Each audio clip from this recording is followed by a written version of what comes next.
Assalamualaikum warahmatullahi wabarakatuh. Dalam video kali ini saya akan menjelaskan tentang metode sosiologi. Metode sosiologi terbagi menjadi dua, yaitu metode kualitatif dan metode kuantitatif. Yang pertama yaitu metode kualitatif. Metode kualitatif yaitu penelitian yang analisis datanya mengutamakan tentang penjabatan data yang diperoleh. Metode ini dipakai apabila hasil penelitian tidak dapat diukur dengan angka atau dengan ukuran yang lain yang bersifat eksak. Metode kualitatif menurut para ahli. Yang pertama, menurut Koin-Jaraningrat, mengartikan bahwa penelitian adalah desain penelitian yang memiliki tiga formal. Yang kedua, Moleong. Berbeda dengan pendapat Moleong yang memaknai penelitian kualitatif sebagai penelitian yang bertujuan untuk memahami fenomena yang dialami oleh subjek penelitian. Yang ketiga, David Williams. Menurut David Williams, penelitian kualitatif adalah upaya peneliti mengumpulkan data yang didasarkan pada latar alamiah.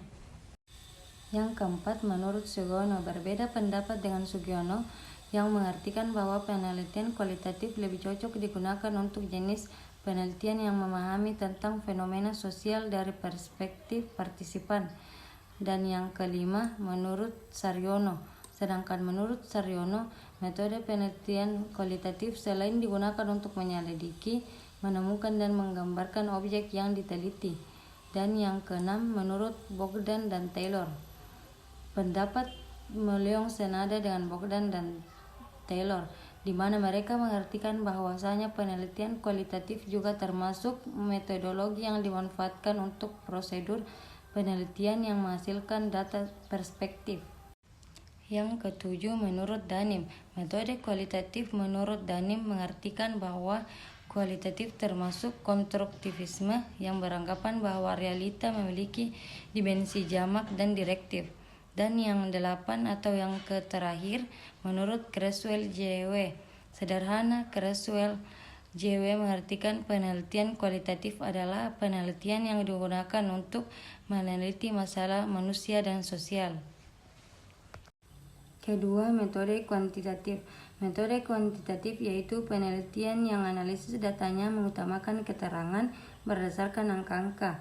Penelitian dilakukan dengan menggunakan metode ini adalah survei dan eksperimen. Metode kuantitatif menurut para ahli. Yang pertama, menurut Arikunto, mengemukakan tentang penelitian kuantitatif, yakni pendekatan penelitian yang banyak menggunakan data, angka mulai dari mengumpulkan data, penafsiran terhadap data yang diperoleh, serta pemaparan hasilnya. Yang kedua, menurut Creswell, menjelaskan penelitian kuantitatif mewajibkan seorang peneliti untuk menjelaskan bagaimana suatu variabel mempengaruhi variabel yang lainnya. Yang ketiga, menurut Sugiono, menjelaskan bahwa metode kuantitatif merupakan metode penelitian berbasis pada filsafat positivisme yang mana digunakan untuk meneliti populasi atau sampel tertentu, yang umumnya pengambilan sampelnya dilakukan secara random dan data dikumpulkan menggunakan instrumen penelitian lalu dianalisis secara kuantitatif statistik dengan bertujuan menguji hipotesis yang telah ditetapkan. Yang keempat atau yang terakhir, menurut Emsir, menjelaskan pengertian pendekatan kuantitatif adalah suatu pendekatan yang secara pokok menggunakan positivis dan mengembangkan ilmu pengetahuan seperti misalnya berkaitan sebab, akibat, reduksi kepada variabel, hipotesis, serta pertanyaan spesifik dengan pengukuran, pengamatan, serta uji teori, menggunakan strategi penelitian seperti survei dan eksperimen yang memerlukan data statistik. Itulah tadi penjelasan saya tentang metode sosiologi. Cukup sekian. Wassalamualaikum warahmatullahi wabarakatuh.